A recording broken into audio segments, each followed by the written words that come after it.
Jangan lupa untuk subscribe dan nyalakan lonceng notifikasinya.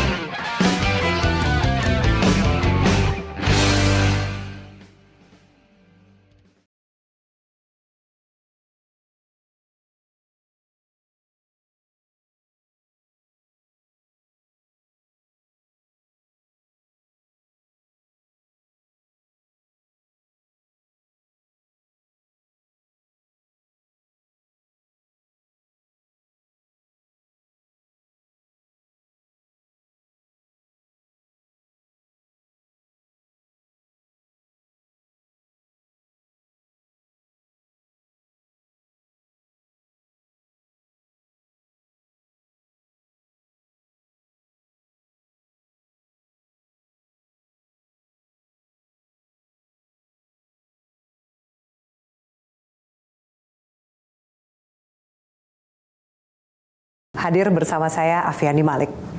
Saya menggantikan Bang Andi Noya yang tengah berhalangan untuk mewawancarai seorang tokoh yang tengah menjadi perbincangan di masyarakat terkait kasus penembakan di Duren 3 serta kasus-kasus lain yang ada di bawah kepemimpinannya. Sudah bersama saya hadir Kapolri Jenderal Polisi Listio Sigit Prabowo. Pak Sigit, apa kabar? Baik, Mbak Afi, terima kasih. Pak Sigit, salah satu yang menjadi pertaruhan kinerja Bapak sebagai Kapolri, pertaruhan kepercayaan publik terhadap institusi polisi adalah soal Bapak menyampaikan jika tidak mampu membersihkan ekor, maka kepalanya saya potong. Sudah berapa kepala yang Anda potong? Oke, ini ada hal-hal yang mungkin harus saya jelaskan sebelum kasus Ferdi Sambo ini terjadi. Jadi semenjak awal saya dilantik menjadi Kapolri, tentunya di dalam program transformasi menuju Polri yang presisi, itu selalu saya sampaikan bahwa ini saatnya kita berubah dari zona nyaman yang selama ini dianggap oleh teman-teman atau anggota-anggota itu adalah hal yang benar. Tapi di mata publik sebenarnya itu adalah hal yang sebenarnya mengganggu mereka, mencederai masyarakat terkait dengan hal-hal yang selama ini dianggap oleh anggota-anggota itu hal yang benar. Seperti apa Pak? Contohnya yang dianggap oleh anggota hal yang benar tapi ternyata pungli, meresahkan. Oke. Pungli, kemudian budaya setor kepada atasan. Sebenarnya terkait dengan hal-hal itu kita sudah melakukan penindakan ya. Memang selama ini kita tidak publish, tapi terhadap yang kita proses pasti tahu karena kita tangani, kita turunkan propam, dan kemudian kita mutasi, kita demosi. Jadi sudah ada beberapa Kapolda saya kira, kemudian Kapolres, kemudian Direktur yang kita pindahkan karena hal-hal seperti itu. Mungkin kurang lebih ada hampir 25 sampai 30 orang. Ini sebelum kasus Sambo. Sebelum kasus. Sebenarnya Anda sudah melakukan potong kepala itu. Iya.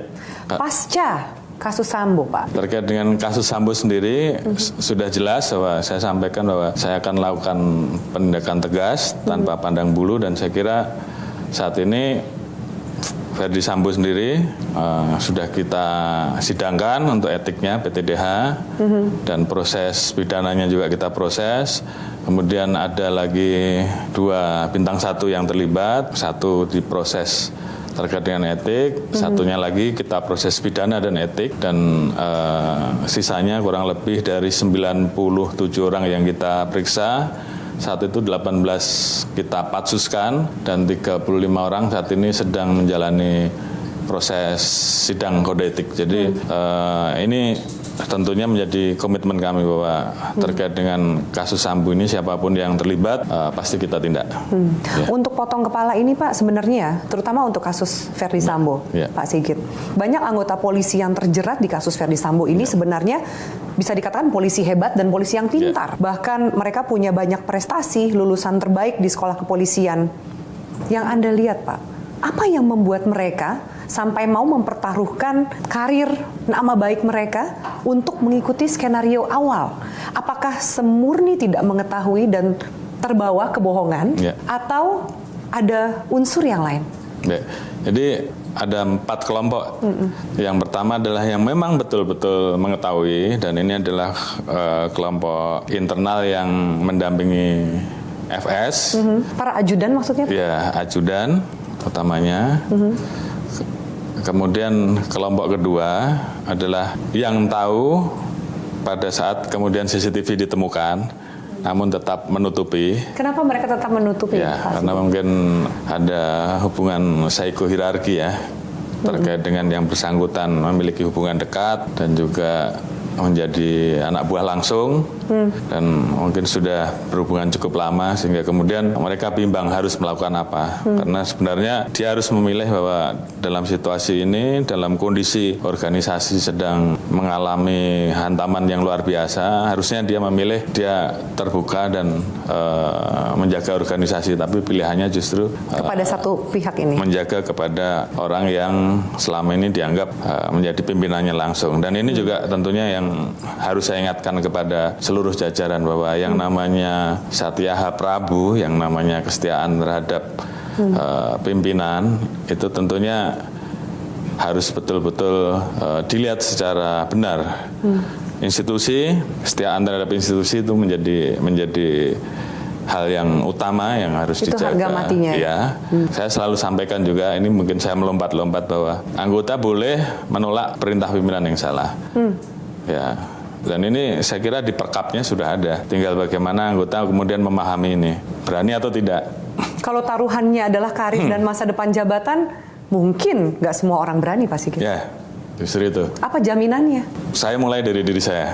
Anggota saya bebaskan untuk kemudian mengoreksi saya ataupun menolak perintah saya kalau memang perintah saya ada yang salah, dan itu hak mereka, dan saya jamin bahwa mereka tidak akan saya hukum karena itu bagian dari koreksi dan untuk perbaikan. Demikian juga saya harapkan seluruh anggota, kalau memang kemudian karena dia mengoreksi atasannya, terus kemudian dia dihukum karena itu, padahal yang dia lakukan itu benar, tentunya saya membuka ruang untuk lapor langsung pada saya. Tidakkah itu mengganggu ketika atasan memberikan perintah, bukankah harus dilaksanakan? Untuk hal apa mereka bisa memberikan masukan atau koreksi? Adakah hal-hal tertentu, Pak? Ya, tentunya yang sedang kita perbaiki selama ini adalah pada saat saya mulai berangkat menjadi Kapolri, tentunya kan setiap saat saya melaksanakan survei mana hal yang menjadi masalah yang harus kita perbaiki, mana yang disuka terkait dengan institusi Polri, mana yang juga yang tidak disuka terkait dengan penyimpangan-penyimpangan yang sering terjadi. Terhadap hal-hal seperti itu, saya sudah perintahkan untuk tolong diubah. Mulai dari saya memberikan arahan-arahan di dalam setiap Vikon, video conference maksudnya, yang secara rutin kita laksanakan. Pada saat saya melaksanakan kunjungan-kunjungan ke daerah, pada saat saya memberikan arahan di acara-acara penutupan pendidikan ataupun pembukaan pendidikan atau raker-raker di setiap satker, itu selalu saya sampaikan. Dan itu nggak normatif, Pak Sigit. Berarti memang itu ada ruang yang benar-benar bisa ditempuh untuk memberikan masukan. Bukan hanya kata-kata manis di sebuah konferensi saja. Selalu saya sampaikan hasil survei ini loh yang disukai oleh masyarakat tentang Polri, dan ini harus dipertahankan. Ini yang tidak disukai. Ini tolong dirubah. Jadi kebiasaan-kebiasaan buruk terkait dengan masalah pungli di lapangan, suap, seperti itu kan menjadi hal-hal yang pada saat kita survei itu muncul menjadi angka yang paling besar. Kemudian sifat arogansi, kemudian kekerasan, itu kan hal-hal yang saya selalu sampaikan kepada anggota untuk dirubah. Saya sudah sampaikan, dan kemudian begitu saya dapat masukan, pada saat kita temukan ada pelanggaran, ya mau tidak mau, supaya anggota bisa jadi baik, pimpinannya yang punya masalah, pimpinan yang kita copot. Bagian juga jadi motong kepala untuk menjaga badan dan ekor. Dan ini akan terus saya lakukan ke depan untuk memperbaiki institusi, karena memang saya pengen agar institusi ini semakin bisa dekat dan dicintai masyarakat, dan untuk itu ya revolusi harus kita laksanakan. Kalau pelan-pelan tidak bisa, ya mau tidak mau kita harus melakukan langkah-langkah yang ekstrim. Tapi saya yakin banyak anggota yang mendukung. Semua tersangka dari kasus pembunuhan Yosua ditahan kecuali Putri Chandrawati. Tapi mengapa Putri Chandrawati seakan-akan istimewa?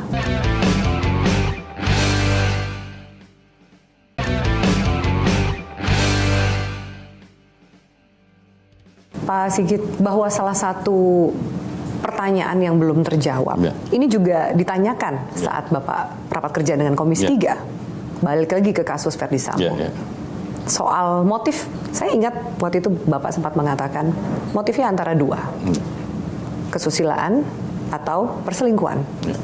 Dari proses yang berjalan, sudahkah motif terbaca mengarah ke salah satu pilihan itu? Ya, jadi dari pendalaman yang dilakukan oleh penyidik sampai saat ini, motifnya tidak lepas dari dua hal tersebut, mengarah kepada peristiwa kesusilaan. Jadi memang saya selalu sampaikan biar nanti kita lihat dan kita buka di pengadilan karena memang ada hal-hal privat yang mungkin ada teknis-teknik yang nanti akan disampaikan di pengadilan secara khusus dan kita hormati itu semua. Namun yang paling utama bagi kita adalah mengungkap peristiwa yang sesungguhnya. Dan salah satu yang menjadi penyebabnya adalah kemarahan Verdi Sambo yang kemudian memunculkan niat untuk melakukan pembunuhan terhadap Brigadir Joshua.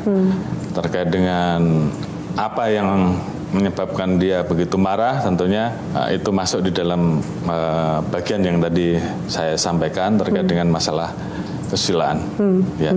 Satu lagi yang masih menjadi pertanyaan yang sempat menimbulkan pro dan kontra, Pak Sigit, bahwa semua tersangka dari kasus pembunuhan Joshua ditahan, kecuali Putri Chandrawati. Lalu dibandingkan dengan banyak kasus yang mana para tersangka, terpidana harus masuk penjara, harus membawa anak mereka. Kan alasan kenapa tidak ditahannya Putri Chandrawati adalah kemanusiaan. Tapi mengapa Putri Chandrawati seakan-akan istimewa? Jadi saya kira ini juga menjadi salah satu pertimbangan dari penyidik ya.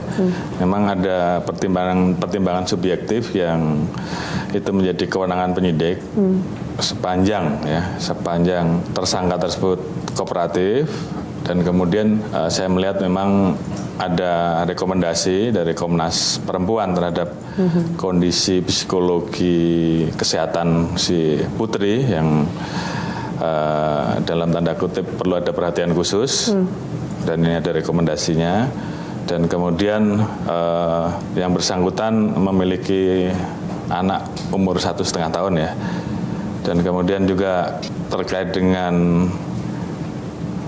apakah dia menghalang-halangi penyidikan ataukah kemudian ingin mengulangi lagi, tentu itu menjadi pertimbangan-pertimbangan oleh penyidik dan kemudian penyidik mengambil keputusan untuk mencekal yang bersangkutan dan memberikan kesempatan wajib lapor 2 minggu sekali.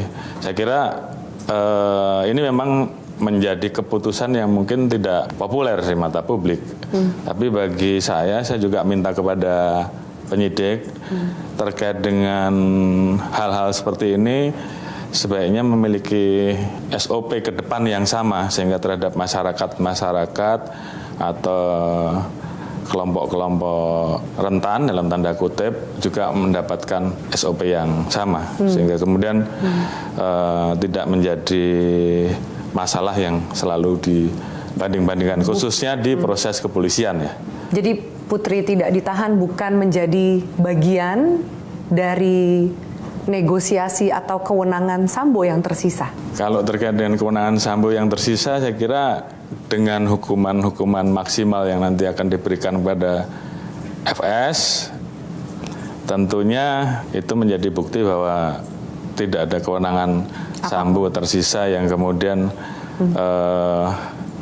membuat penyidik menjadi ragu-ragu, tapi lebih kepada pertimbangan subjektif yang tadi kita sampaikan dan juga hal-hal yang mungkin lebih bersifat kemanusiaan karena ada rekomendasi-rekomendasi dari pihak eksternal.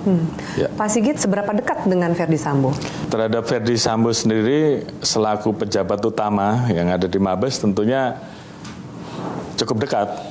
Karena memang tugas Verdi Sambo sebagai Kadif Propam salah satunya melaksanakan tugas untuk melakukan pengamanan dan pengawalan internal dan salah satunya terhadap pimpinan. Jadi otomatis di dalam setiap kegiatan saya Verdi Sambo lebih banyak bersama saya dibandingkan dengan pejabat utama yang lain. Itu posisinya seperti itu. Tapi itu adalah posisi karena jabatan yang bersangkutan. Sempat bergeming di hati Anda melihat orang dekat ini ternyata juga harus dipotong kepalanya sesuai dengan janji Anda ke publik? Baik, kalau terkait dengan hal-hal yang sifatnya memang harus kita lakukan penindakan tegas, saya kira saya tidak pernah pandang bulu. Tentunya hal itu yang harus ditegakkan. Karena memang di Propam seharusnya menjadi contoh bagi yang lain. Karena bagaimana kita bisa melakukan penindakan terhadap anggota kalau kita sendiri masih banyak bolong-bolongnya gitu. Jadi saya kira terkait dengan peristiwa tersebut saya tidak ragu-ragu untuk menindak meskipun tegas ada yang salah bersangkutan. satu orang yang akhirnya dibohongi oleh Verdi Sambo, Pak. Ya termasuk saya juga di awal. Dibohongin, tapi saya sampaikan kepada yang bersangkutan untuk bicara jujur saat itu, ya dia menyampaikan bahwa faktanya seperti itu. Saya tanya berkali-kali, mungkin sampai 5 kali, sampai terakhir pada saat mau kita patsuskan, ya dia masih mempertahankan. Walaupun itu sudah banyak keterangan-keterangan yang kemudian kita dapatkan yang berubah ya, termasuk RE, termasuk saudara yang lain-lain, Kuat dan sebagainya, ya dia tetap mempertahankan ya. Jadi saya kira ya itu sudah menjadi pilihan yang bersangkutan. Jadi ya kita harus tindak tegas.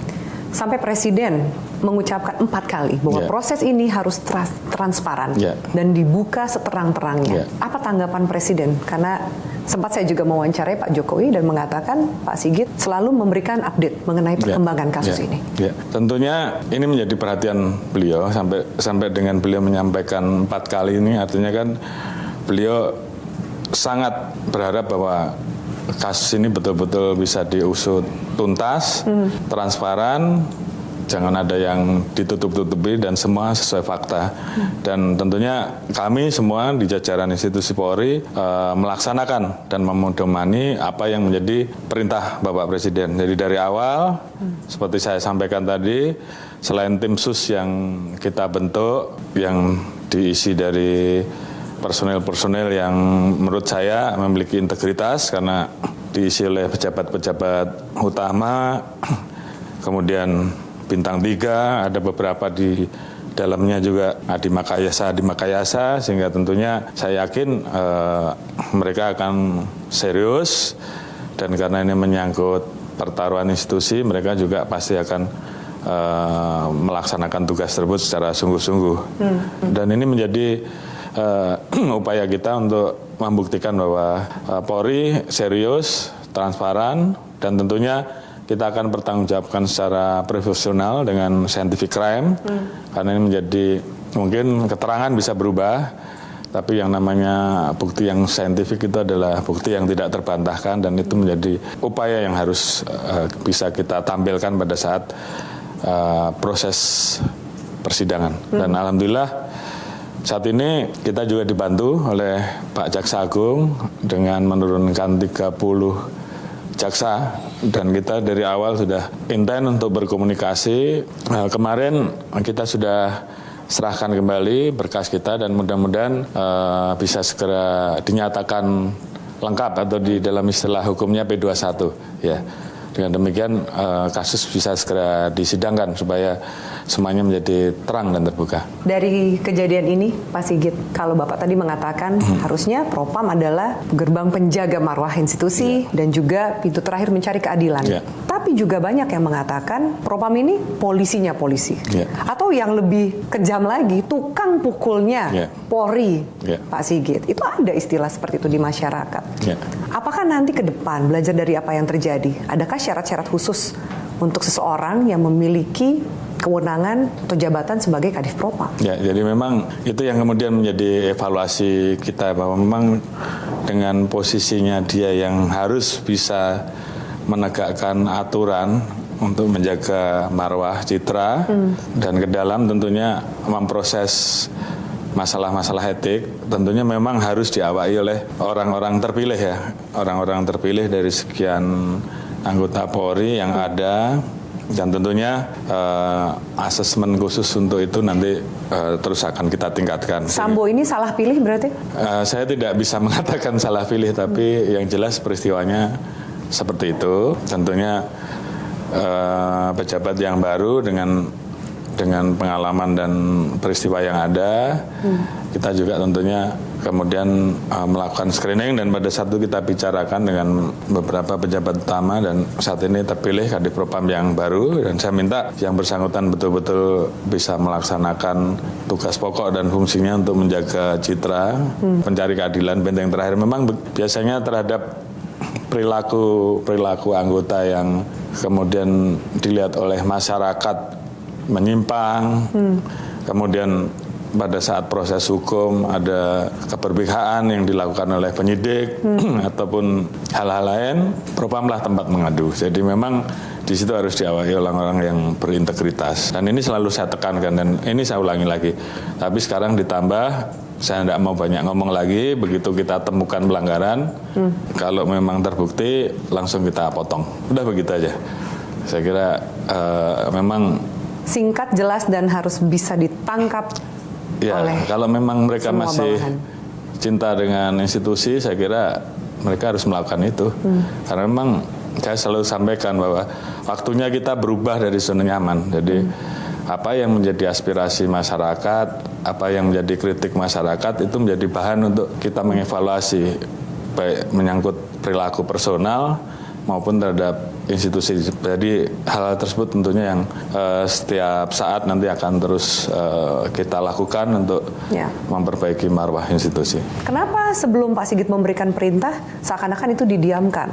Termasuk isu ada saweran dan setoran ke pihak kepolisian. Ya, saya kira memang itu fakta ya.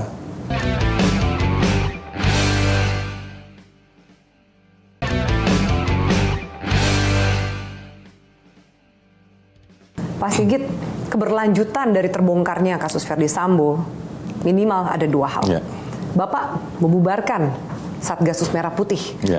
Lalu sempat heboh lagi soal konsorsium 303. Ya. Kita ke Satgasus Merah Putih. Kenapa Bapak bubarkan itu? Apakah karena memang masih ada cengkraman atau kewenangan Ferdi Sambo di situ yang mempersulit proses hukum? Baik, jadi sejarah dari Satgas Merah Putih ini sendiri pun sebenarnya perlu sedikit saya jelaskan bahwa ini Satgas didirikan di tahun 2016 pada saat itu oleh para Kapolri pendahulu saya. Saat itu tugasnya memang dia melakukan, Satgas ini melakukan penyelidikan dan membantu melakukan penyidikan terhadap kasus-kasus yang memiliki implikasi nasional, baik yang di dalam maupun luar negeri. Proses awalnya Satgasus ini memang kita minta untuk bisa membantu melakukan percepatan, baik dalam koordinasi juga dalam upaya-upaya melakukan penyelidikan, penangkapan.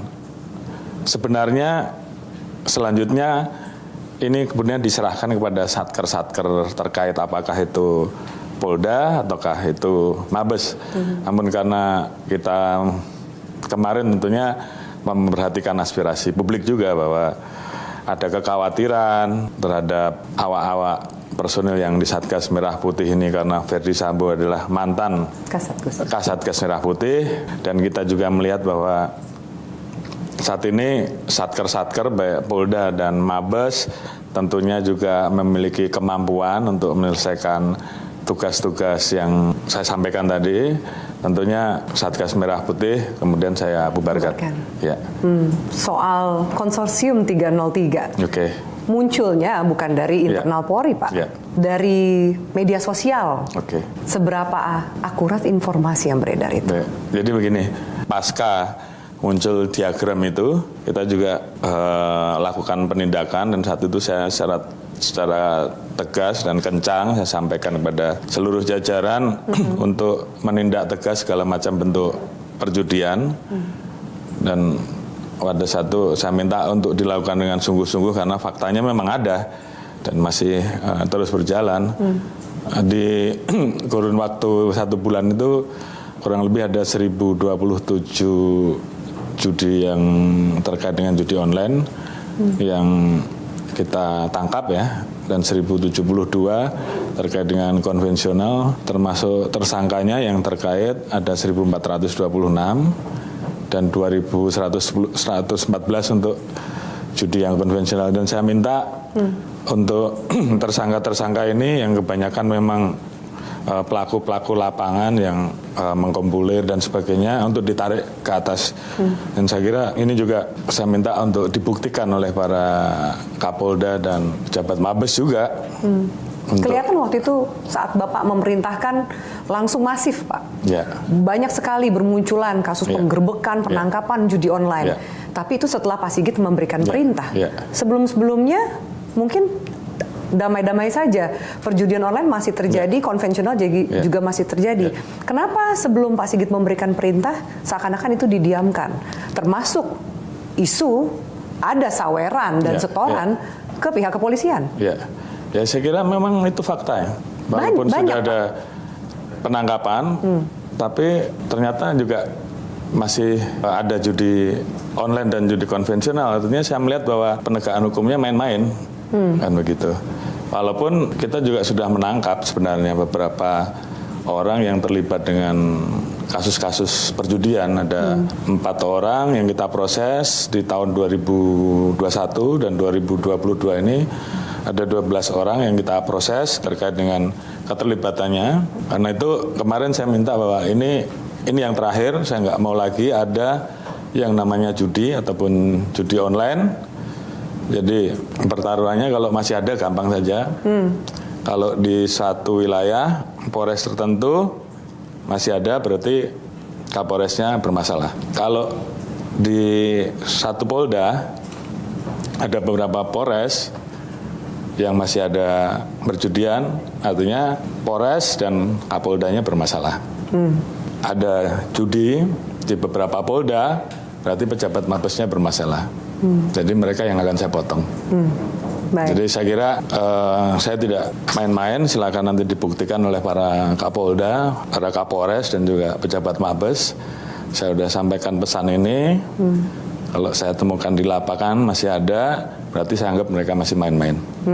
Dan Anda nggak akan bisa diajak untuk... Saya pasti turunkan anggota siapapun itu, pangkatnya pasti saya potong. Oke, baik. Pak Sigit, soal perjudian, terutama perjudian online, banyak sekali yang kemudian ditangkap. Tapi dari sejumlah pemberitaan, yang ditangkap itu level pekerja atau mungkin level manajemen saja. Bandar-bandar besarnya, Pak, udah kabur. Memang jadi DPO, tapi kenapa itu bisa lolos, Pak? Ada info jangan-jangan informasinya sudah bocor atau bahkan dilindungi oleh oknum yang menerima uang judi online. Apa tanggapan Bapak?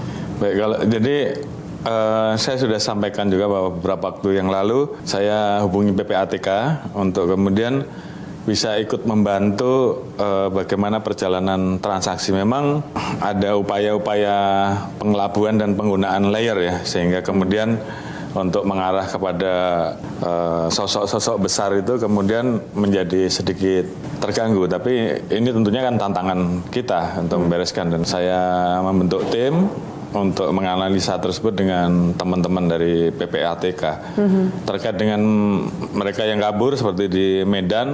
Kemarin kita sudah minta, saya perintahkan untuk Kapolda membuat cekal dan juga membuat threat notice. Ya, tentunya nanti kalau yang bersangkutan pilihannya tinggal menyerahkan diri atau kita tangkap di luar. Dan tentunya saya sudah sampaikan, tolong untuk semua kasus yang terkait dengan perjudian, apalagi menyangkut dan mengarah kepada bandar yang kemudian biasanya itu kemudian dialihkan, kemudian disamarkan dengan bekerja sama dengan kelompok-kelompok tertentu yang terbiasa melayani jasa-jasa penukaran untuk membuat itu menjadi tersamar. Saya minta untuk diproses TPPU, dan saya minta, dan tim sekarang sedang bekerja. Jadi saya juga ingin bahwa ini tidak hanya menyentuh kelas bawah, tapi bisa sampai kelas atas, atau paling tidak proses TPPU dan pengembalian ini terhadap negara ini menjadi salah satu tugas dari tim sus yang harus bisa dituntaskan. Apalagi kemarin sempat muncul isu ada transaksi besar sekali Mbak ya, 155 triliun. Dan ini kan tentunya menjadi tantangan bagi kami dari tim untuk kemudian menganalisa bersama-sama dengan teman-teman di PPATK peristiwanya seperti apa, sehingga kemudian mana yang bisa kita lakukan penyitaan karena memang ada indikasi terkait dengan TPPU-nya. Ini tentunya progres kita ke depan. Ya. Bahwa secara internal, adakah kemudian investigasi dilakukan? Siapa-siapa ini polisi yang mungkin menerima jatah preman untuk mengamankan judi-judi ini, Pak? Ada beberapa nama kemarin masuk dari PPATK. Saat ini sudah saya minta Propam untuk memprosesnya. Dan tentunya kita akan melakukan hal yang sama. Karena memang ini sudah menjadi perintah saya, jangan main-main lagi dengan hal seperti ini, ya tentunya nanti kita tindak tegas. Ya. Pak Kapolri berkali-kali tagar di media sosial, #percuma lapor polisi, itu muncul. Itu juga punya dasar. Banyak proses hukum yang mencederai rasa keadilan masyarakat. Banyak proses hukum yang tebang pilih. Apa yang Bapak akan lakukan supaya tagar itu tidak muncul lagi dan #percuma lapor polisi itu hilang? Dari awal saya sudah sampaikan kepada anggota bahwa kita siap untuk menerima aspirasi publik sebagai bentuk pelayanan kita. Saya sendiri, akun pribadi saya, itu hampir setiap hari menerima 50 pengaduan. Jadi kalau orang nge-tag Bapak di Instagram, mention nama Bapak, itu dibaca beneran ya Pak? Ya, dibaca sama kita. Ada prosesnya, jika laporannya bisa terbukti? Jadi begitu ada, ini yang biasa saya lakukan, begitu masuk, maka ini ditangani oleh siapa? Misalkan Polda, Polres atau Mabes, biasanya kita teruskan. Dan di situ kemudian kita minta untuk responnya terhadap penanganan kasusnya seperti apa. Dan biasanya itu cepat. Kemudian ada juga yang seharusnya bisa dilaporkan di Dumas Presisi dan Propam Presisi. Karena memang itu adalah layanan-layanan pengaduan yang sebenarnya kita berikan kepada masyarakat. Dan saya minta ini untuk terus disosialisasikan. Dan saya sebenarnya sudah perintahkan kepada para pimpinan, apakah itu Kapolda, apakah itu pejabat utama, apakah itu Kapolres, untuk membuka layanan yang sama. Sehingga kemudian masyarakat tidak perlu harus viral dulu, baru kemudian ditangani. Ya, walaupun kadangkala memang juga kecepatan penanganan karena memang SOP dari penyidikan dan kemudian pelayanan tersebut tentunya kan harus diinformasikan secara jelas kepada masyarakat. Nah ini kadangkala karena sumbatan komunikasi kemudian terjadi hal-hal seperti viral. Tapi buat kami itu bagian dari aspirasi ataupun reaksi publik yang harus kita tindak lanjuti. Jadi saya selalu sampaikan, ada viral ataupun tidak ada viral, maka tugas kita begitu ada laporan, khususnya terhadap masyarakat yang memang membutuhkan kehadiran Polri, karena ini memang utamanya masyarakat kecil yang kemudian masih melihat bahwa terhadap mereka yang kecil ini tidak akan dilayani, polisi lebih melayani hal-hal yang mungkin dilaporkan oleh masyarakat kelas-kelas tertentu. Ini saya minta untuk ini bisa diubah. Ini adalah bentuk kita untuk memperbaiki kualitas pelayanan. Di samping tadi yang melanggar kita potong, tapi juga perbaikan terhadap kualitas pelayanan kan juga harus kita laksanakan. Akun Biorka, terakhir Pak Mahfud MD mengatakan sudah tahu profilnya dan lokasinya. Siapa Pak Biorka itu?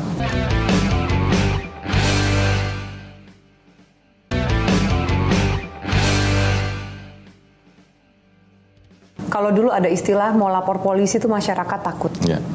Karena hilang kambing malah jual sapi, Pak. Bapak juga pasti pernah mendengar itu.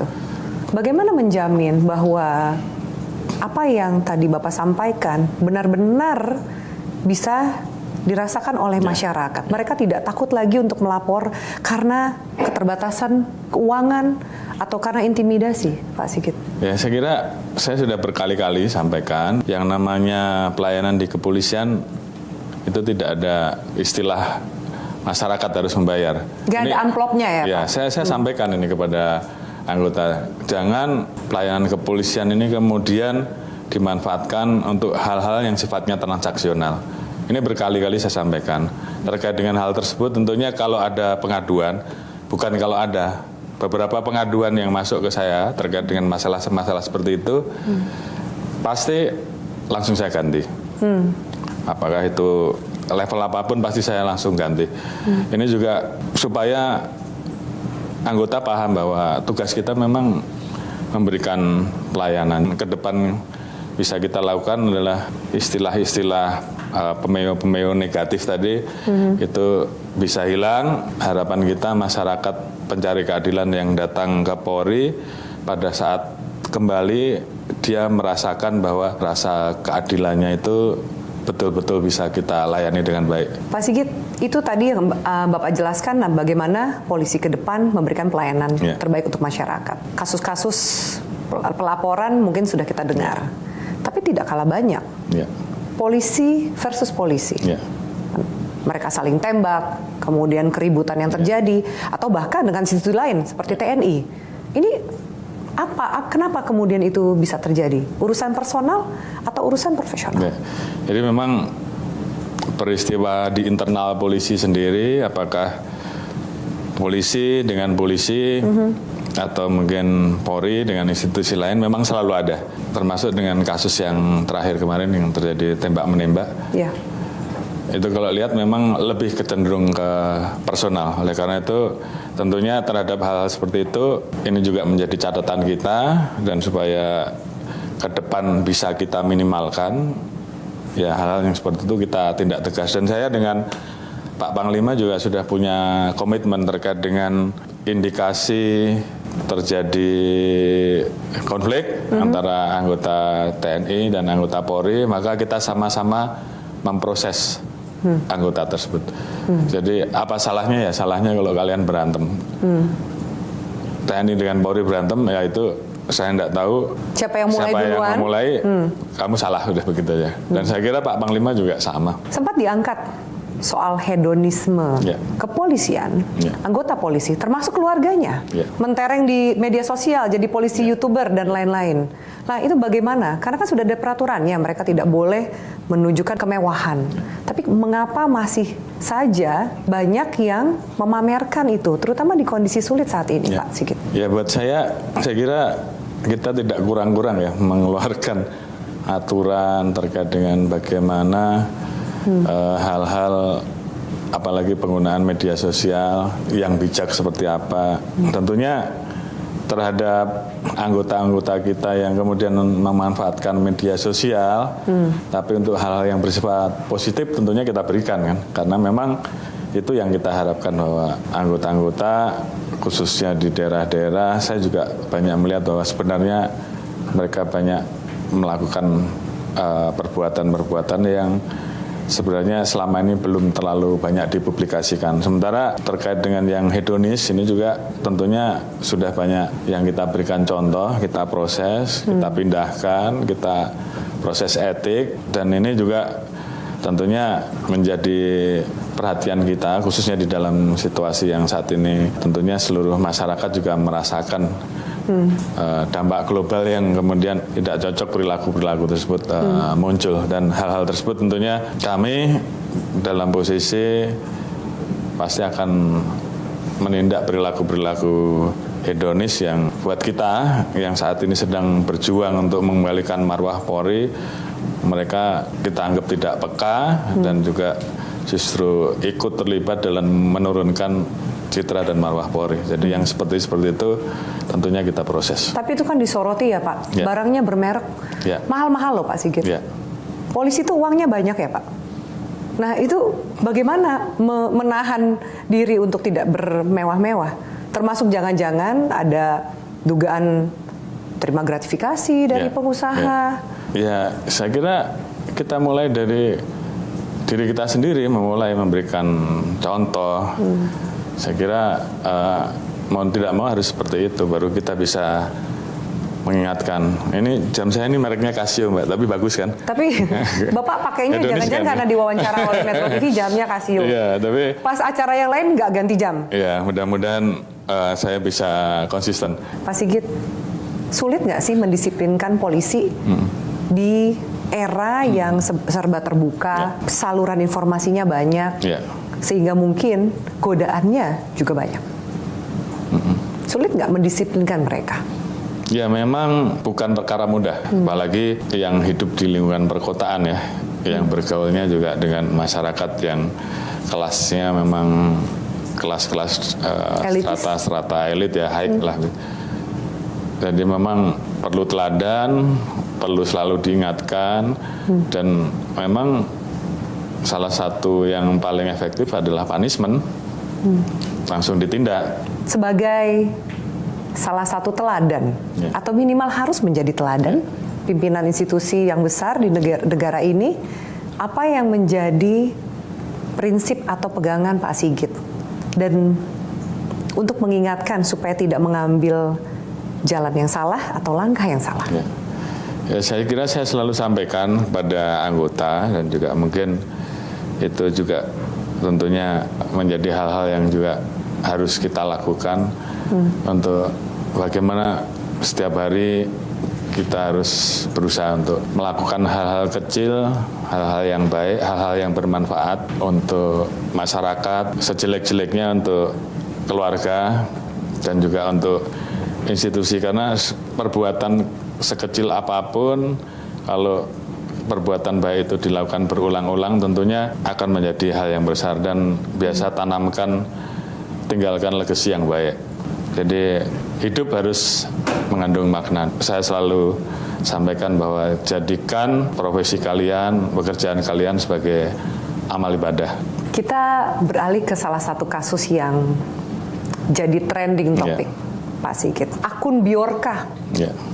Mungkin juga Pak Sigit sudah mengetahui bagaimana dia bermain di dunia maya, membocorkan data-data para petinggi negara ini. Seperti itu.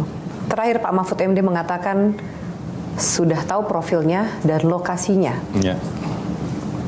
Siapa Pak Bjorka itu? Sampai sekarang kita tentunya masih melakukan pendalaman-pendalaman. Ada beberapa target operasi yang saat ini sedang kita dalami. Tim yang terdiri dari kepolisian, BSSN, BIN, Menkominfo, tentunya saat ini terus bersinergi untuk melakukan langkah-langkah pendalaman. Tentunya pada saatnya nanti akan kita ungkap. Jadi masih dilakukan pendalaman? Iya. Tapi sudah ada yang diamankan, Pak? Ya, beberapa sudah kita amankan untuk kita telusuri lebih lanjut supaya kemudian kita betul-betul bisa mengungkap yang menjadi target operasi kita. Pak Sigit, ketika Bjorka ini menjadi perbincangan yang cukup panas terutama di netizen, bagaimana ia mencoba untuk membongkar, meskipun Pak Mahfud mengatakan data yang disampaikan bersifat masih umum, tidak ada yang bersifat rahasia.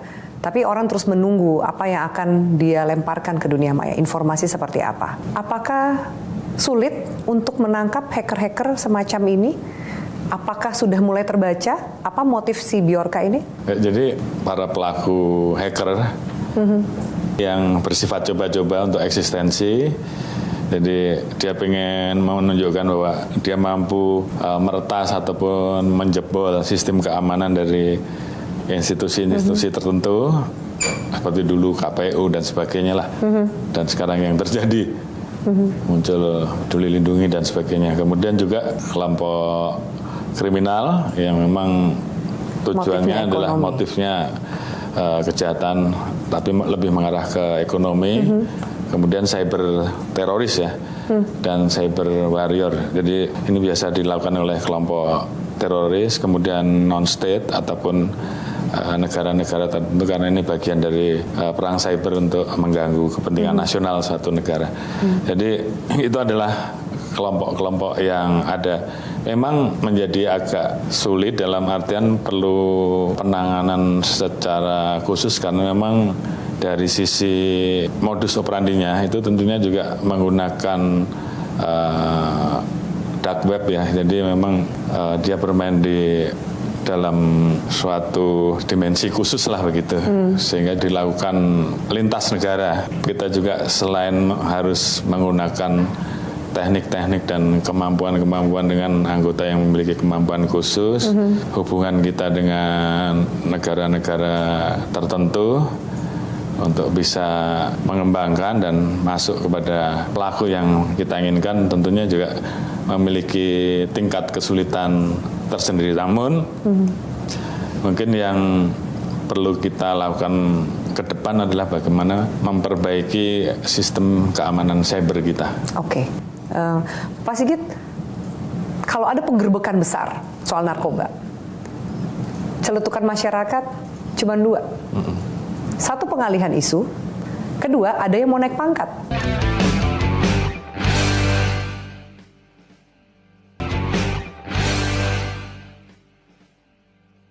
Pak Sigit, polisi sudah mengamankan satu pemuda asal Madiun yang diduga terlibat dalam akun Bjorka. Yeah. Tidak lama, selang 1-2 hari, pemuda yang diamankan itu dikembalikan. Yeah. Lalu muncul lagi, ini polisi salah tangkap karena terburu-buru atau seperti apa? Kenapa yang sudah diamankan dikembalikan? Ya, jadi kita kan tentunya mengklasifikasi yang kita amankan ini pelaku utama atau pintu masuk kan seperti itu, atau yang terafiliasi. Penyidik tentunya memiliki pertimbangan. Maksudnya ini bagian dari hal-hal yang kita biasa sebut strategi penyidikan lah seperti itu.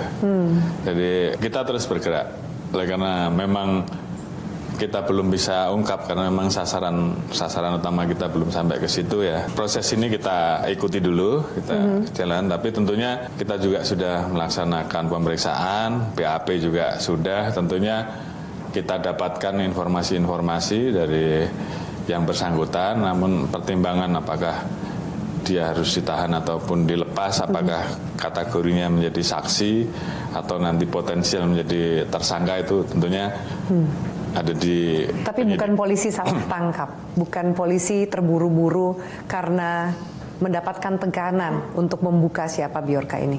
Ya tentunya tugas kita kan menyelesaikan isu Bjorka, dan tadi kita sudah sampaikan kita memiliki satgas yang merupakan gabungan dari beberapa institusi, beberapa informasi diberikan kepada kita dan tentunya kita tindak lanjuti.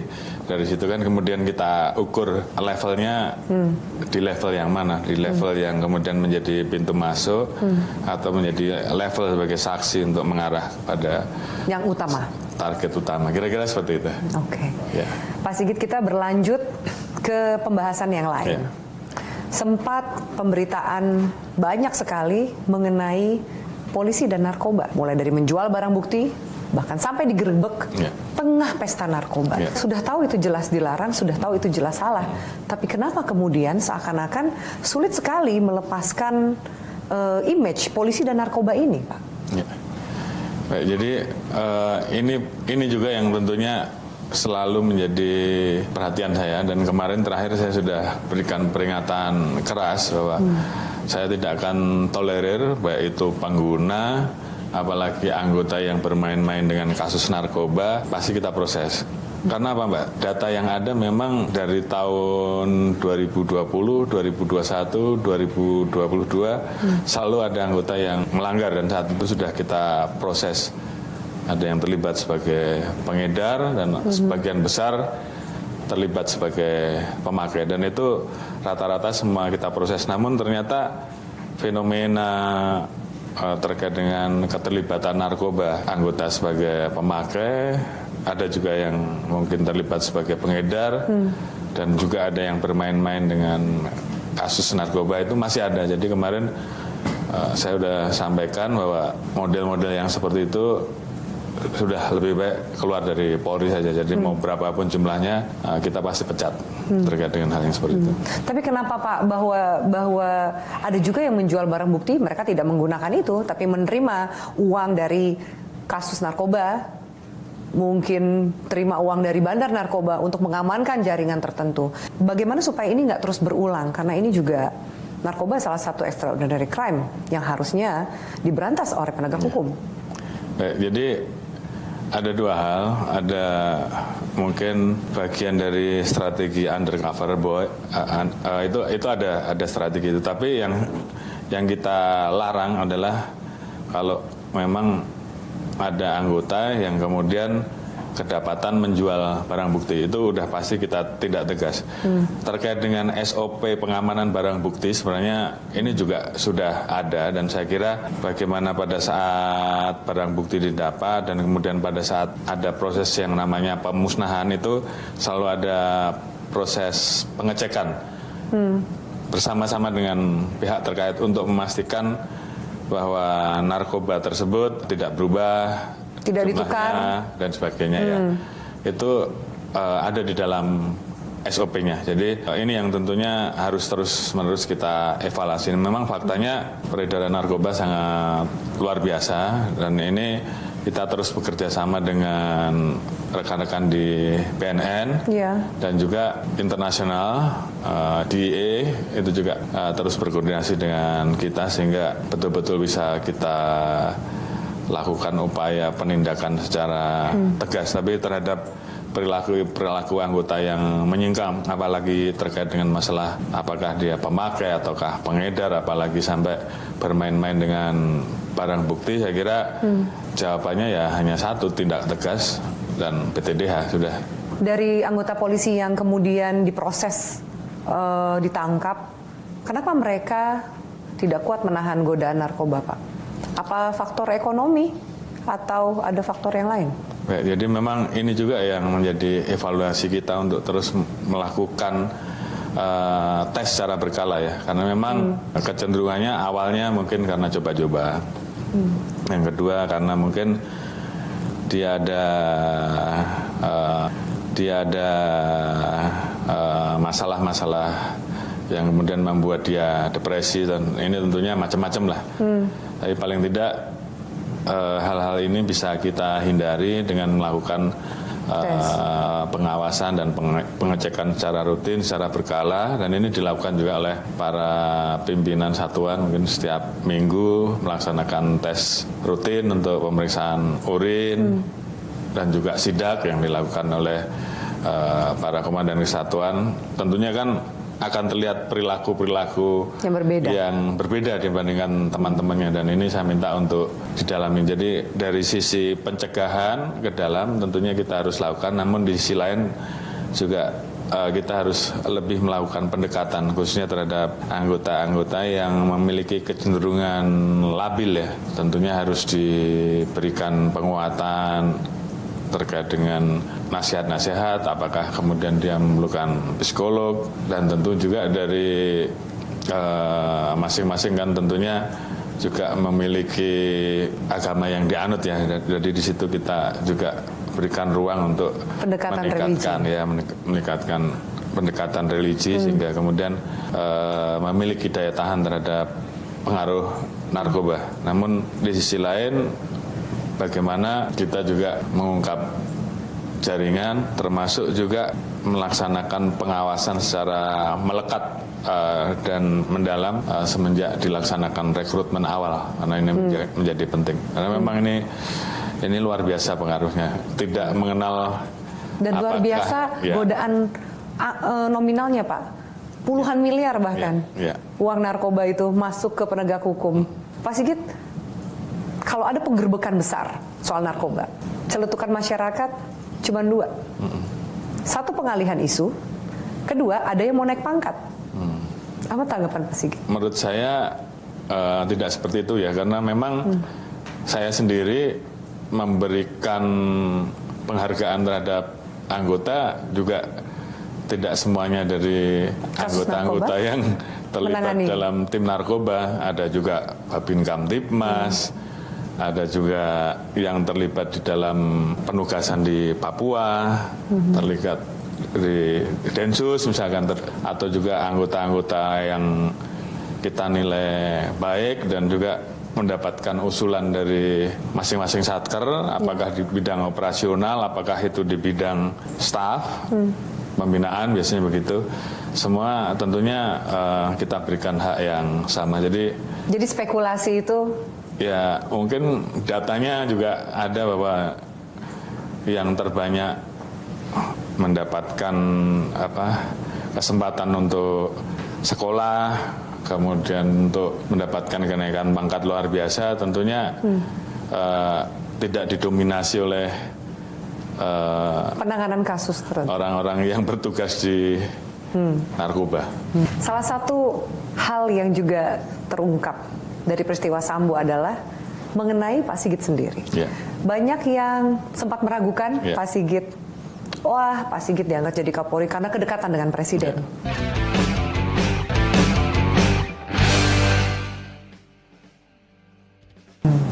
Soal kenaikan pangkat nih Pak, satu bicara soal teladan. Ada yang mengatakan polisi nakal, polisi bandel, polisi tidak disiplin karena para pimpinannya juga menunjukkan hal yang sama. Banyak petinggi di Polri yang menerima upeti, gratifikasi, terutama dari pengusaha, atau bahkan uang hitam, bandar narkoba, bandar judi online, dan lain-lain. Bagaimana Bapak menjawab tuduhan itu? Bahwa yang naik pangkat murni karena prestasi, bukan karena titipan atau gratifikasi dan lain-lain.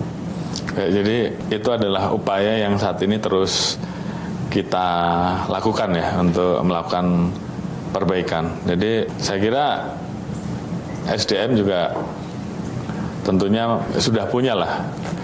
Dan saya memberikan ruang kalau ada dari SDM yang kemudian hanya untuk menyekolahkan atau memberikan pangkat atau mungkin memberikan jabatan tertentu, membayar, ya udah laporkan langsung ke saya bila perlu.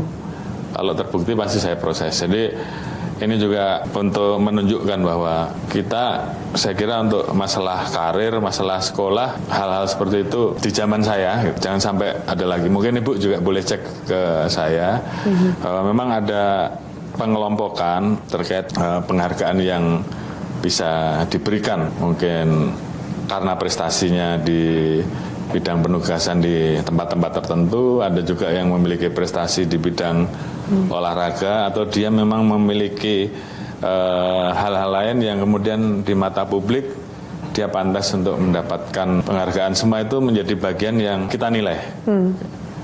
Sehingga ke depan yang paling utama adalah saya tidak pernah mau mendengar bahwa yang namanya sekolah, titipan pengusaha dimodali, ya naik jabatan hanya karena masalah hal-hal yang sifatnya transaksional. Dan saya kira itu saya membuka ruang bahwa terhadap hal-hal yang seperti itu tentunya akan menjadi evaluasi. Dan kalau kedapatan apalagi yang sifatnya transaksional, saya turunkan tim untuk memeriksa.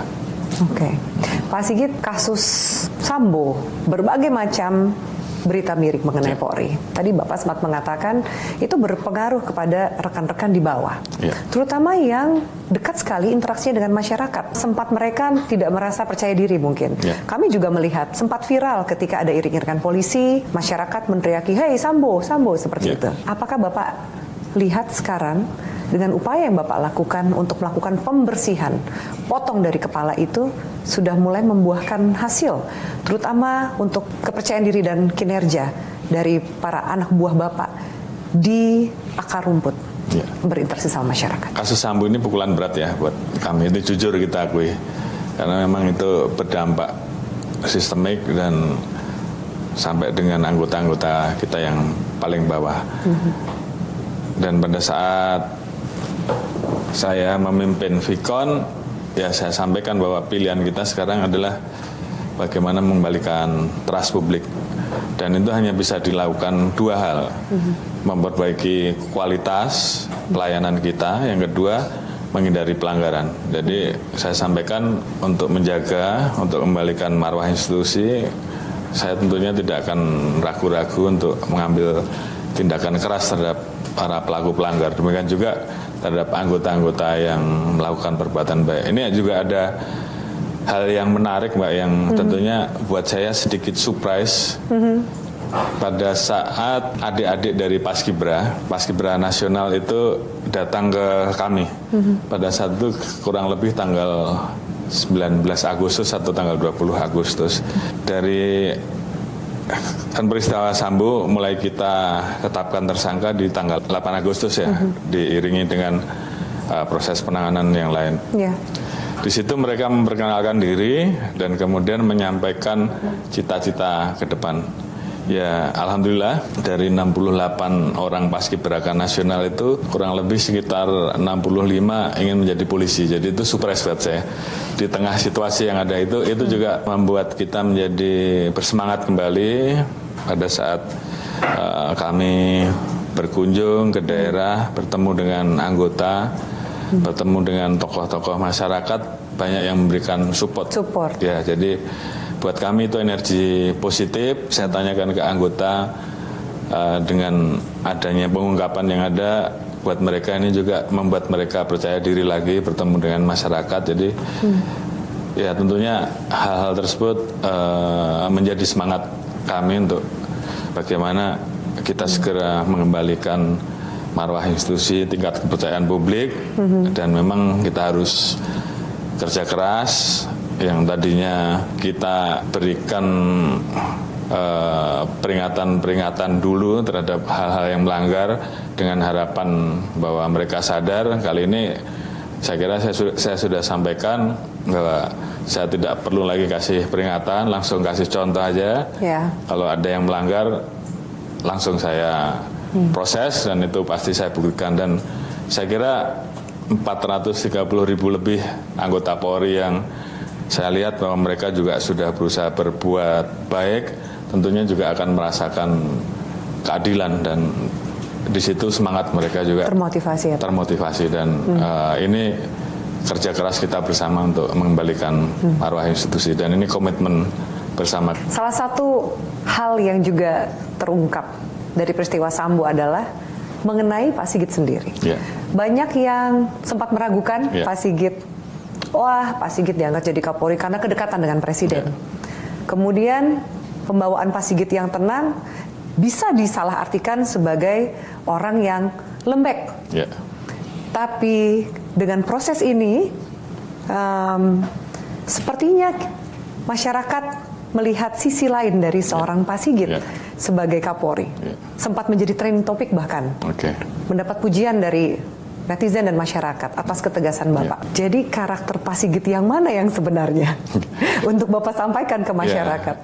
Karena memang kan dua hal yang selalu saya tekankan bahwa kita harus bisa melaksanakan posisi Polri dan ini selalu saya sampaikan dari awal, kita harus bisa tegas namun juga humanis.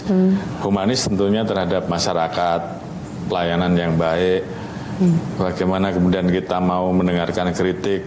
Makanya beberapa waktu yang lalu kan ada kritik dari masyarakat, saya adakan lomba mural. Ada aspirasi dari adik-adik ingin menyampaikan pendapat, udah sekalian kita adakan lomba orasi. Itu kan bagian-bagian dari upaya kita untuk menyerap aspirasi. Tapi terhadap hal yang tegas, tentunya kan tidak usah. Ini tergantung style orang masing-masing ya. Apakah saya harus ngomong dengan meledak-meledak atau yang penting saya tunjukkan dalam sikap dan perbuatan. Dan saya kira setiap melangkah tentunya saya selalu mengedepankan hal-hal yang sifatnya bisa dipertanggungjawabkan. Jadi manakala seperti peristiwa di FS, dari sisi saintifiknya pada saat kemudian saya mendapatkan laporan ada 2 alat bukti minimal yang bisa kita gunakan. Tentunya di saat itu saya mengambil langkah yang tentunya harus saya lakukan seperti apa. Jadi tentunya banyak orang yang mungkin susah untuk membaca, tapi kira-kira seperti itulah hal-hal yang memang kita harus sampaikan, apakah kita harus kapan merangkul, kapan menjadi tegas gitu ya Pak? Ya, bukan berarti bahwa tampilan yang sangar itu terus kemudian dikatakan tegas, atau penampilan yang biasa-biasa itu terus kemudian tidak berarti tegas. Itu tentunya kan penilaian dari masyarakat, tapi tentunya komitmen kita untuk menjadi Polri yang tegas terhadap pelanggaran, terhadap hal-hal yang meresahkan masyarakat, dari proses tanpa ragu-ragu maksimal, apalagi yang berdampak terhadap hal-hal yang memecah belah. Itu tentunya kita tindak tegas, tapi terhadap kritik, terhadap aspirasi masyarakat, terhadap koreksi masyarakat, kita harus humanis dan terus memperbaiki diri. Saya kira itu adalah prinsip yang harus kita laksanakan di dalam program transformasi Polri menuju Polri yang presisi. Kira-kira seperti itu. Baik, terima kasih Pak Sigit untuk waktunya, wawancara dan diskusi kita yang sangat menarik. Semoga menjadi klarifikasi mengenai banyak hal.